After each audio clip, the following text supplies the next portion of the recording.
Good afternoon, everyone. This is the November 3, 2022 meeting of the St. Joseph County Election Board. Our first order is Pledge of Allegiance to the flag.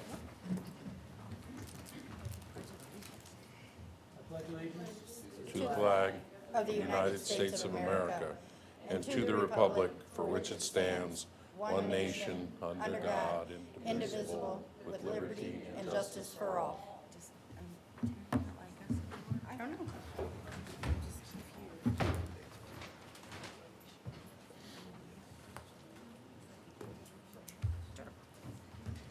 The next item we have is provisional reviewing resolution.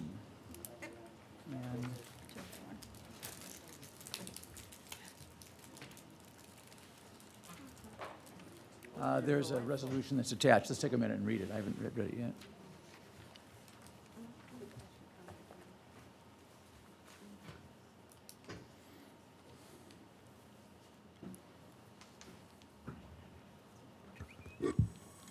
Chuck, if I may, while you're reading that, that is the motion that you guys voted on last week. And I had to prepare the resolution because it wasn't here.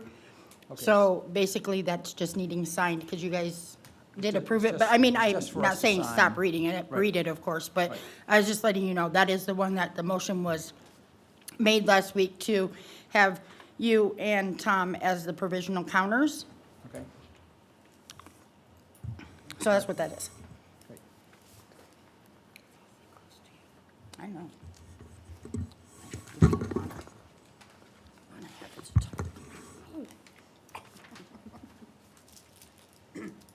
All right, next items are having to do with the complaints of disclaimer rule violations. These were unresolved from our last meeting. I think we had discussed the possibility of trying to establish some sort of guidelines. The statute itself is somewhat unclear as to the size of a disclaimer on a political sign. It just says it needs to be readable, and that doesn't really tell us a whole lot. So we do have 4 candidates against whom complaints were lodged. And council had suggested, I think, that we make findings but not make any kind of final determination as to closing it out. And maybe hear from the parties on that. Could you elaborate? Correct.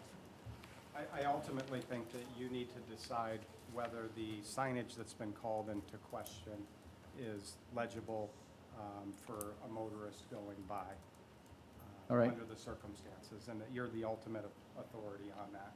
So when we heard from the 3 gentlemen that came with looked like a homemade sign, so to speak, and they had a small disclaimer on it, they indicated they'd be putting a larger disclaimer on it, and then ultimately the 3 of you would make a determination whether that was visible to a motorist that was passing by. I did drive by one of those signs just accidentally on, I believe it was on Tuesday, and it was still the same small, it seemed to be about a 4x4 size block down in the corner. And as I was driving by, I saw that there was something there, but I could not read it, obviously. I didn't even know there was writing on it. I don't know, Tom, if you had any input into that at all? I haven't seen it, and I haven't heard from them. I thought they were going to use the whole bottom line, is what they said last meeting, that they were going to move things around and use the whole bottom line. What you saw, was it something similar where they just kind of like had a white piece of paper that was taped up? Right. It was the same as it had been in the photos that we received by Yeah. email. Yeah, so I don't know. I haven't seen the signs. Okay. Well, I think that what we, maybe what we ought to do is at least make the finding that the disclaimer is, in my view, is not of sufficient size to be legible. And then I think we can stop at that finding. I don't know that we need to make the next step in terms of whether or not there's any kind of a consequence that flows from that. And I assume we can bifurcate that. Right, and as I heard last time, they were going to remedy that with a larger sign, and maybe we just send them that finding and ask them for a status of their remedy. I think that would be good. I have contact with Josh Goebel, so I can, and since it's for 3 people, I can follow up with him after the meeting and ask him to take a picture and email it to me, and then I can circulate it around. Okay. Right. Well, I would then make a motion that we make a finding as it relates to the sign of Luke Hudnall, Mike Dobson, and Joshua Goebel, that the disclaimer is not of sufficient size to meet the statutory requirement as it was originally presented to us and as it was recently viewed within the past 2 days. And then leave it at that, and then come back and revisit this.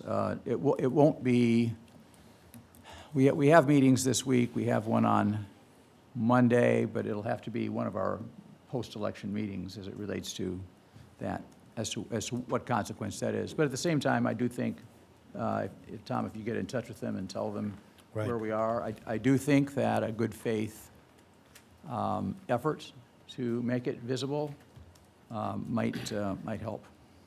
Tom, so will you include us in it on the email? Yeah, actually, I was going to just text him right now and see if he's got something to send to us while we're in the meeting. And then, yeah, definitely include you on the email if the text doesn't work. All right, so I would make that motion that we make that finding. And is there a second? Second. Okay, any further discussion? No. Okay, all in favor indicate by the sign of aye. Aye. Aye. All opposed? Motion carries. Then we also have the issue with the sign of Deborah Watts. And Clint, did you have a recommendation on that as well, as it relates to the disclaimer? In looking at that sign, the disclaimer appears to be viewable and legible. So I think you can make a finding that there is a disclaimer on the bottom of the sign that fits the requirements of the code section. Well, this was the very large sign? Right. Okay. I And don't- you can compare that to the statute that says that the yard signs themselves only need 12-point font. So I mean, that gives you some context of, it's Although that's a very large, correct. It's a, Yard- but it's a, yard it's a sign. large sign, but if you look at the sign at the bottom of the disclaimer, I think you can make a finding as to whether or not you can see that. okay. The other one on its face, when you can't see the disclaimer, you have to zoom in on the image, and then it's hardly even viewable. Right, okay. So my sense was that the original photograph that we received with the complaint did not appear to be in compliance, because I don't think we had it on there, but I do think that subsequently, it's my understanding, that we saw a photo with the, With the disclaimer on it. right. So I would then make a motion that we show that there was non-compliance on the sign by Deborah Watts. This is the large sign. I think it was a yellow background, as I recall, initially, but that by the time of our initial hearing, that it appeared to be remedied in that the disclaimer was readable, but that we'll stop with the finding and that we won't take any further action until one of our later meetings, and it won't be one over the next few days prior to the election. And so do I have a second on that motion? I do have some comment before. My understanding is we were dealing with two different signs. One was the yard sign, which she remedied, Right. and the second was a big sign that was a hand-painted sign that didn't have any disclaimer on it at all, that was out by a highway. Oh, okay. And that she had indicated that she was going to address that issue. Was that the like vinyl banner sign that had the brass rivets on the corner of it? I don't think so. No, I think this it was a- I think this was a hand-painted It's a sign. hand-painted wood, on wood, I think, Yeah. and it didn't have any disclaimer on it. I And, might be mistaken then about the disclaimer itself and which sign we were talking about. but the yard sign, that was initially an issue Oh, right. early in the week, and she came in and it was corrected by the time our meeting Right. w- So in that, yeah, occurred. so the yard sign was just kind of those ones I saw were the standard size Right. yard signs, yeah. So I think Mr. Dixon's correct then, that there may be still an issue with the hand-painted The sign. large sign. Right. And whether or not she's provided us with something that shows a sufficient disclaimer. All right. So why don't we then defer that, if we don't have enough facts on that, we'll defer that until the next meeting as well. And maybe ask her for an update on her disclaimer. Right. I think that'd be good. Do you want me to send an email to the attachment that was sent to us, or Yes, I think, yeah, send that back and say we need an update on the status of this particular sign, and then, and ask her for the timing, if in fact she shows it with a new waiver on there as for when that was done. That would be helpful. And then, again, we won't look at that until down the road. Okay. All right, going on to the next item, campaign finance complaint. There was also a campaign finance complaint as it related to the filing of forms filed against Deborah Watts. We have not begun any kind of investigation on that. So again, I just wanted to acknowledge that we had received that and that we will take a look at the filings. I believe that there were some reports that were provided to us in the email from the complainant. I don't know if that is, I would like to see all of her filings this year, just to put it all in context. And then we can kind of take a look at it at our next meeting as well, but also let her know of that. Are you talking about looking at it. post-election? I'm sorry? Not our next meeting, post-election, or? Post-election meeting, yes. When we're bringing these items back up. Yes, Penny? When you say you want all, are you saying you want all of the candidates' reports? Just hers. Just hers? Right, Okay, so I'm also going to, after the election, I will be sending out letters to everyone that filed late reports. All right? So there will have to be a hearing for that. But as everyone knows, election and ballots are a little more important than financial reports. That's what I want to focus on at this point, right? So there will be letters going out, and then, so anybody I send letters to, do you want their reports then? No, not at this point. Okay. Not at this point. Okay. All right. Next item is poll worker training. We have issue of shoots and certificates for watchers. Do you know what the issue is there? I think we just want to clarify the shoots and certificates to explain to the poll workers. That we need to emphasize those along with everything else, right? The shoots, of course, will be different at every polling location, just based on how it's laid out. Yeah, the shoots will be 50 feet from the door, just as like in the county city building, and from the door where you enter, so it's 50 feet out Right. from that area. And it's the inspector that sets those up, is that correct? Well, yeah, I mean, they're the ones that would, The inspector right, and and then, the yeah, local board. right, Okay. at each vote center. Okay. And the other issue is certificates for watchers. Right. We'll have the ones that were issued by us and signed by us by all three, which will be for the Republican and the Democratic election commissioners. It will be for the vote center techs, which Dave already has. There will be ones for the election techs, which is Dave's machine guys, technicians, right. which are the ones that you guys are signing now.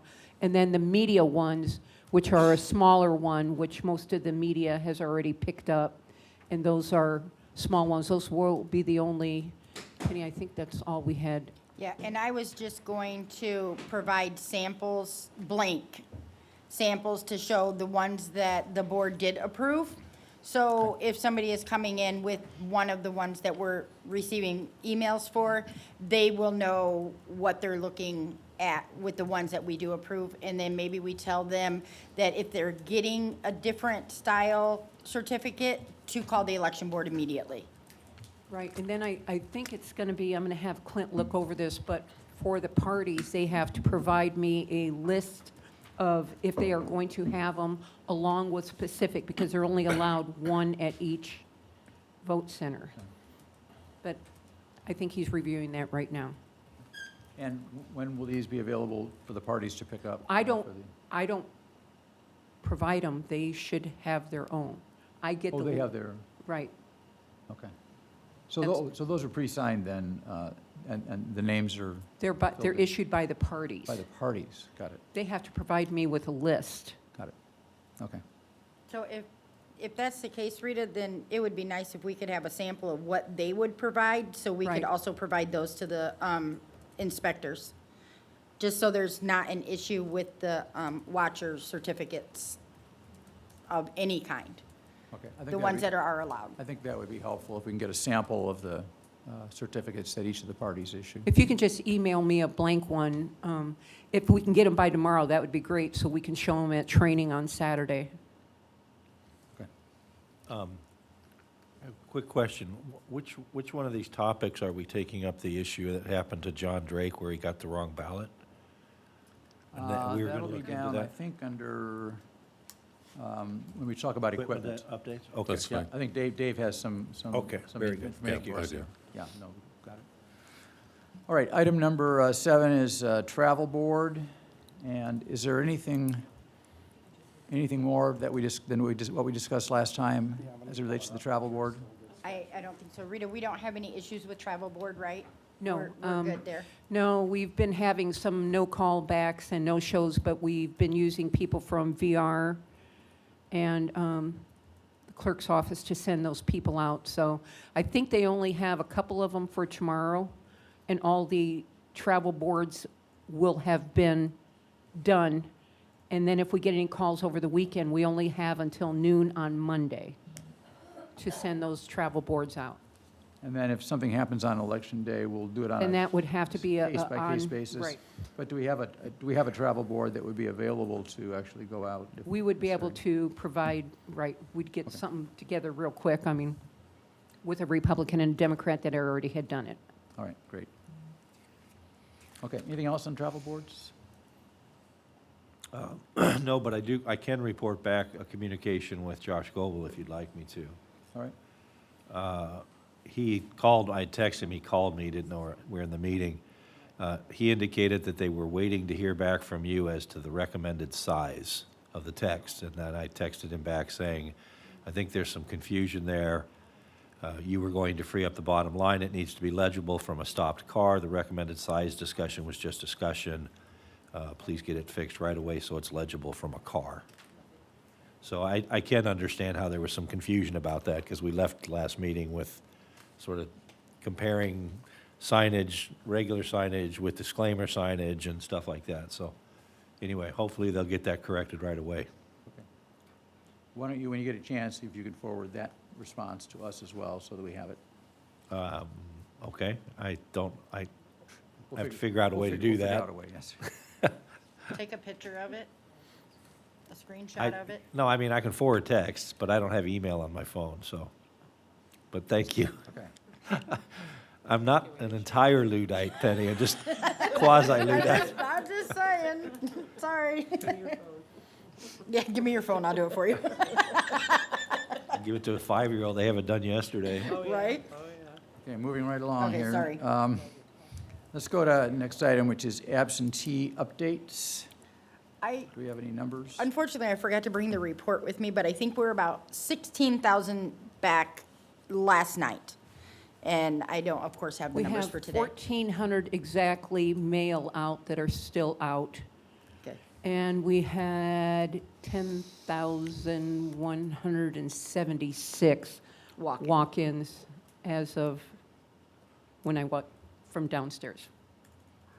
So we mailed out about 82, a little over 8,200 ballots, so 1,400 of them have not come back yet.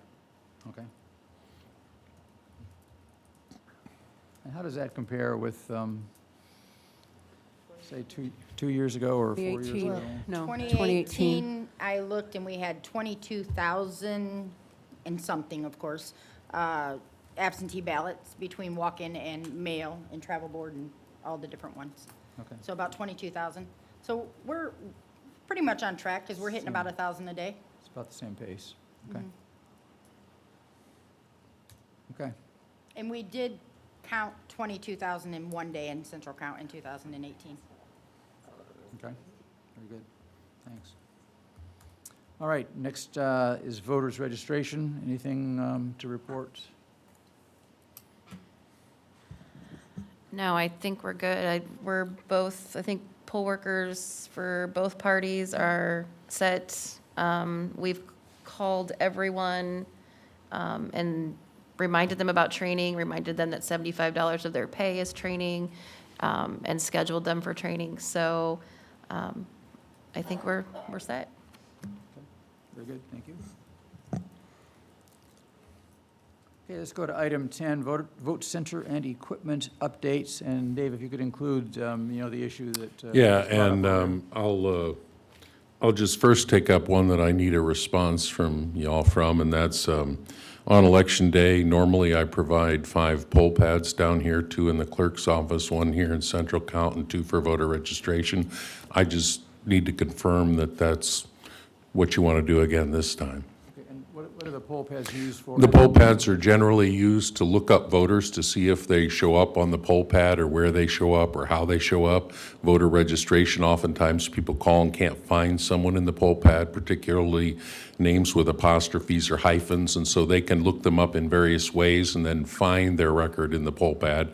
They are used in Central Count to determine if the person has voted at the location, at a vote center, especially for the absentee ballots that come in on Tuesday, because they still have the opportunity to, vote at the local precinct if they sign or the local vote center if they sign an affidavit that they didn't get their absentee ballot or that they surrender it. So if someone checks in to vote and you receive a ballot in the mail, then that ballot would be set aside. And so it's used to look up those sorts of facts and just to make sure that everything is okay. The clerk's office uses them the same way because people call the clerk's office all the time to try and find somebody in a poll book, that kind of thing. So it's just like having a poll book handy. Generally, they are never used to check in a voter, only to look at data. I think of that, if that's what we've done in the past, I presume. That's also. what we've done in the past. And So, I think that would be fine to do it yeah, that way. that's fine. I don't want to haul 5 poll pads over here unless you tell me I have to. So, but that's fine. Yeah. Or if you wanted more, that was what No, I my think question that'd was. be So, good. Tom, any comment on that? You think, is that okay? No, yeah, I agree with that. I don't Okay. think we need to move to do that, or just? I don't no, it was just to confirm that that's what you want us to do. Sure. What we've done in the past. A delivery update, all of the equipment is been delivered to their vote centers, so it is currently present at all 42 sites. It was a kind of a rough day with the highway department. They had some kind of a massive tree down on Ash and Adams, and 6 of the trucks we were supposed to use had to respond to that. So we only had 9 delivery teams for 42 sites. It was a long day, but we managed to get it completed. Thank you. Yeah, you're welcome. I'm currently negotiating setup schedules with all the schools, as the attorney's well aware, because I basically created a schedule and then sent it out to all of them. And I did get an immediate phone call within 30 minutes and from one of the schools that has a special situation and the setup time wouldn't work. And I worked with another school and we've got that resolved now. So unless I hear something else, I think we're good for setup.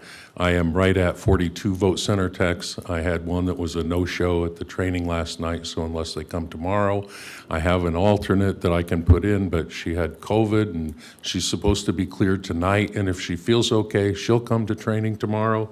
We may or may not have exactly enough. I've had 6 or 7 dropouts since in the last 3 weeks, and that's normal, which is why I'm always looking for alternates. But my 2 alternates right now look like they'll be used, and that'll put us right at 42 if everybody still comes. And we have strategies to deal with it if they don't. I did receive, I was trying to get a hold of South Bend Schools because that's 19 of our vote centers, and the fellow who runs the facilities there, his name is Steve Miskin, and I sent him an email Monday. I didn't get a response. I gave him a call Monday afternoon, left him a message, didn't get a response. Very unusual for him. Tuesday, I texted him, and Tuesday on my way out to the warehouse, he gave me a call and he said, I did send the information to all the schools about delivery, but I need to let you know that tomorrow is my last day, which was yesterday. So I pulled over to the side of the road and we had a little conversation. I asked him if he could give me the contact details for his successor, and he said one has not yet been appointed. He did tell me, well, I probably shouldn't say where he's going, but he's going to another school corporation, which we would be involved with. But anyway, but that won't help us till next year.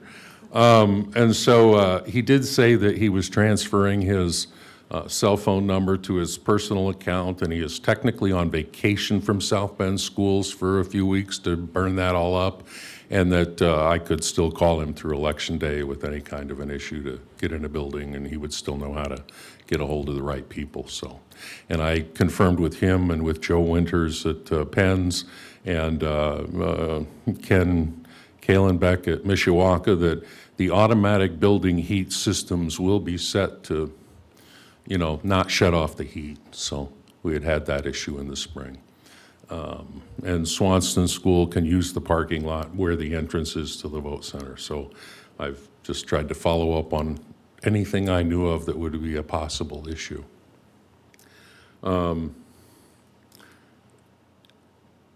So that probably gets us to the response to the voter who issued a complaint Sunday. I got a copy of the complaint from you on Tuesday morning. I was wrapped up with all kinds of other election things. I did read it. I did meet briefly with the absentee voting supervisor, Nancy, or the assistant supervisor, Nancy, Rita Penny, and Keith McGinnis from RBM, our Unison vendor, was on the telephone. And we discussed the situation just so that I could collect any of the pertinent facts in the case. And then we talked about various possibilities. So in summary, I kind of reviewed all that, and yesterday when I was waiting for delivery drivers to come back, I basically just summarized a few points. So the first one I would make was that the voter was able to vote the correct ballot, and it's sealed in its envelope waiting for processing on Election Day at Central Count. That's a win. Okay, he did get the correct ballot. The proper procedure was followed to be sure he was able to vote the correct ballot. In other words, if there is some kind of issue like that, the correct procedure was followed. Part of the difficulty with that was that the procedure required the Mishawaka folks to contact South Bend and to get the response and to get it figured out. Calling up a ballot on a freedom vote is not an uncomplicated process. Anyway, I still afterwards have complete confidence that the equipment is working correctly. Most of the kinds of things we would do to forensically examine it are not available to us. His poll pad ticket is sealed in his envelope, so that would not be available to us until after it's opened on Election Day for us to check it and see if it was okay. A duplicate poll pad ticket printed from the same poll pad he checked in on did work and was correct, and it was his precinct. I verified that the QR code for that precinct works correctly. In fact, we had generated 228 different ones to test the machines originally before we accepted the setup of the poll pads and communicating with the freedom votes. The voter is listed correctly in ePulse and in the poll pads as being in Clay 23. Apart from that, I can't really speak to what happened. Other than from our perspective, it appears to be some type of human error, and we can come up with 3 or 4 possible things. That is always a high-pressure situation with people watching. Generally, the people who are watching are not patient and are continuing to talk, and that tends to rattle people in that situation. And so it, like I say, in the end, the response was correct for what happened. As far as the equipment, as the freedom votes are concerned, it is not possible for a freedom vote to give you parts of different ballots. It can only call up one specific ballot. That's just a reality of the way it is made. All of them use the same state and federal certified hardware, firmware, and software, and the same election file is loaded on every one of them. We tested 692 of them the same way. Preventative maintenance was performed on all the units last July. We tested them all after the new election file was loaded, and we test all of the features, and they were all working correctly.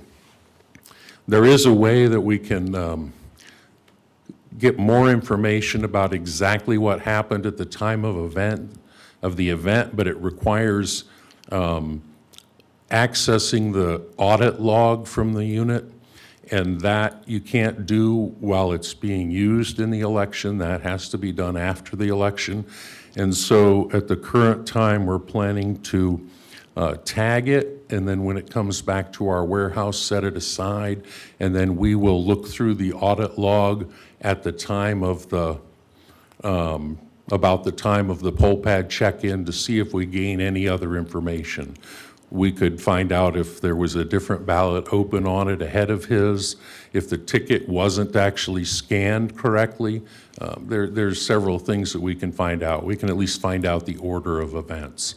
I examined the unit. It still appears to be working correctly, and we've had no other complaints. As far as the procedure to call up a replacement ballot, that is a complicated thing because we look at the poll pad and ourselves call it precincts, and they're 6-digit numbers. The Unison system has ballot style numbers, which are 5-digit numbers, and they do not correspond. And so there is a 3-page translation table. You have to look up the correct precinct in one column and find the correct code for the freedom vote in the other.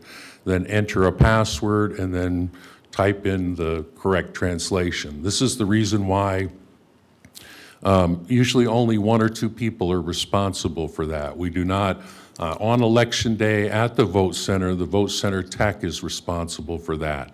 So when and they log every one of them they pull up.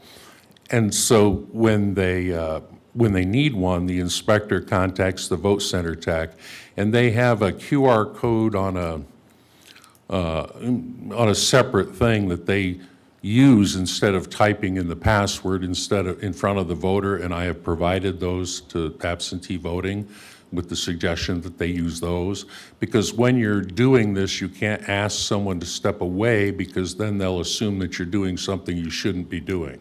So, because part of his complaint was about the password and had to make 3 attempts. Well, probably because the person was under stress and nervous and, just wasn't making the right physical choices.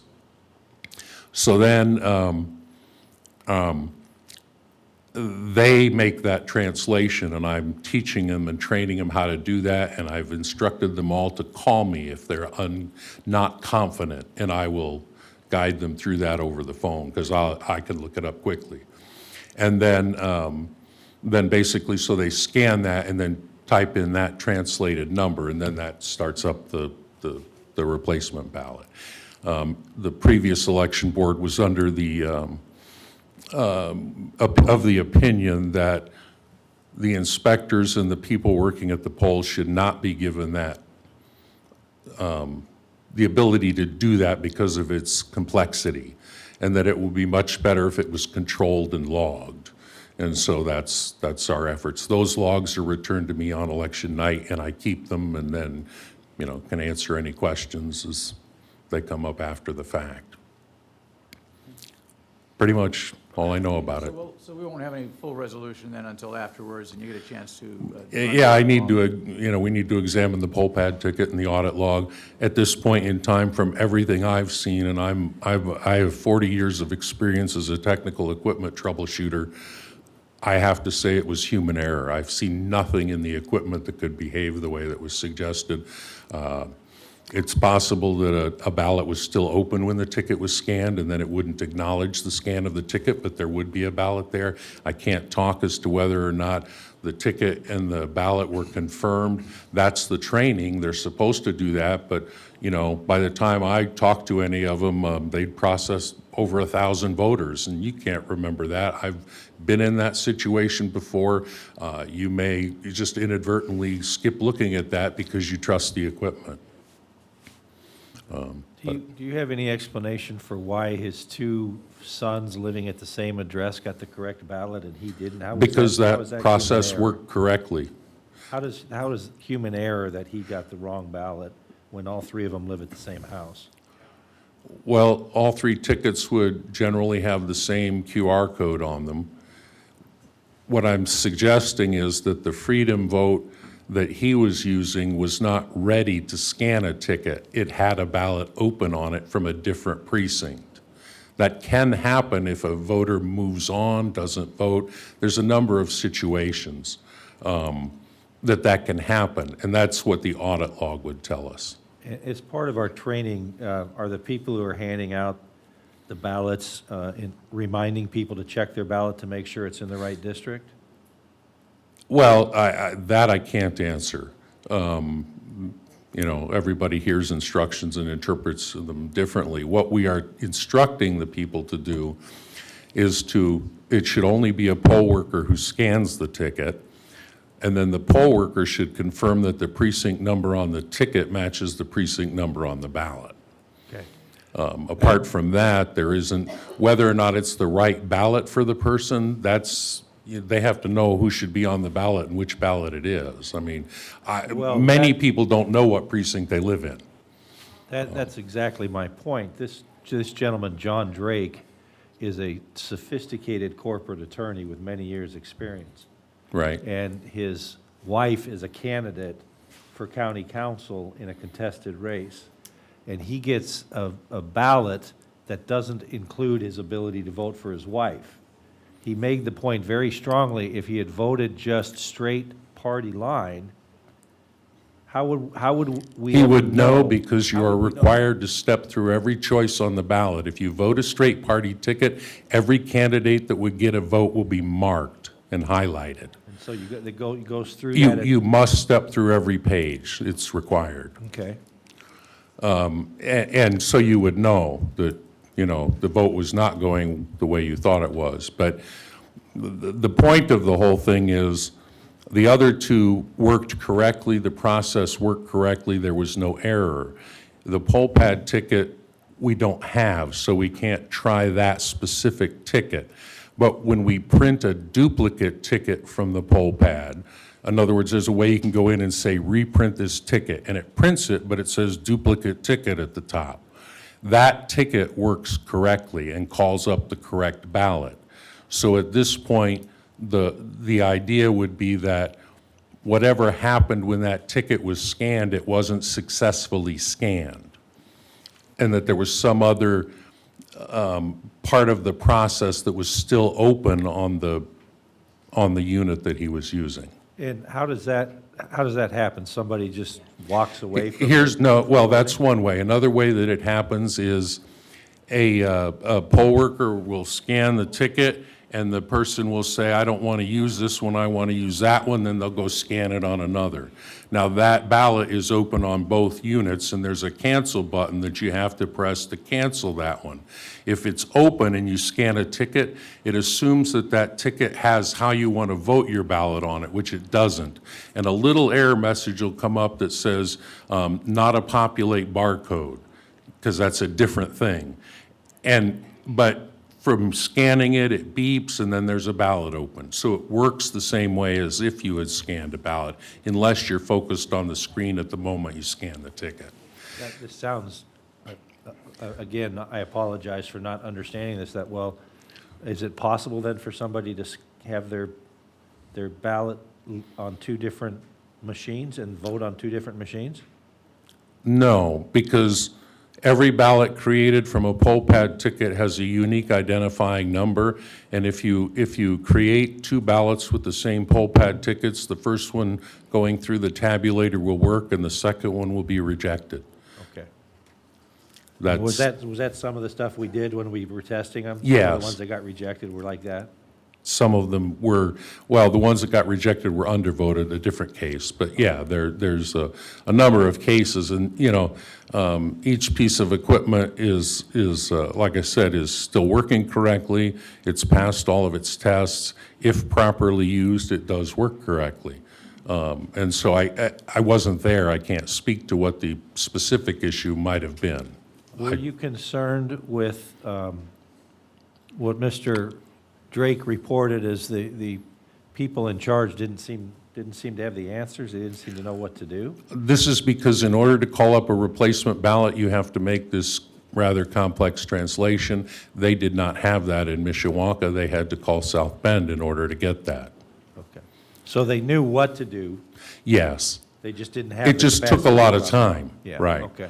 And so since then, he also complained about the password, him realizing what the password was because the person was manually entering it several times in front of him.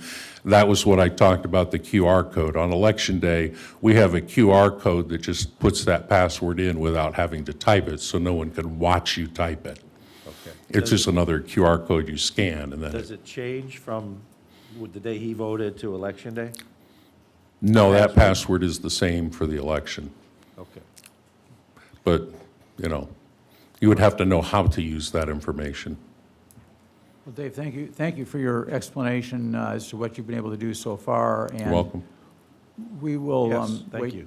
wait to hear from you in terms of what you've been Yeah, able that's to fine. find I will post-election. include it in my, And I think. after the election report. And I think that the fact that the voter was able to successfully cast the ballot for his proper precinct is very important, and I appreciate you Yeah, documenting at that the as end, well. I mean, there are a lot of people who work really hard to make sure that this all works and works correctly. And for me, at the end of the day, if the problem was resolved and the end was what was initially anticipated, then I think, that's a win. It took some patience, and it's not always an uncomplicated thing, but there are a lot of people involved, and there are a lot of different personalities and feelings and stress, and it's just, I know it helps me to know that the question that you answered about, well, even if you vote straight party ticket, you still have to go through Yes. and confirm every The individual. rules are that you must view every page, Right. and then you must review every choice at the end. And it won't let you do it, it won't let you print your ballot until you've done that. Yeah. Okay, So- thank you, I appreciate that, thank you very Yeah, much. you're welcome. Okay, thank you. The last item is public comment. We only have a few minutes for that, so if anyone has any brief public comments, you're welcome to step up to Chuck, the... do you want to elaborate on the, Rita asked me to check a statute with regard to watchers. And the statute that she was referring to was Indiana Code 3681 with the number of watchers. And in subpart D of that statute, it reads, if both the state chairman and county chairman of a political party have appointed watchers within the county, the political party may have 2 watchers present at the poll of each precinct of the county or at each election poll book station at any time during Election Day. right, so that statute again was IC 3-6-8-1. Great, thank you. All right, any public comments? Brief public comments? Okay, seeing none, the meeting will not be adjourned, but we are just going to take a break. The election board will continue on at 6 o'clock when the first training session will commence, and we'll be in here with members of the local election boards to start the training process with them. All right, thank you.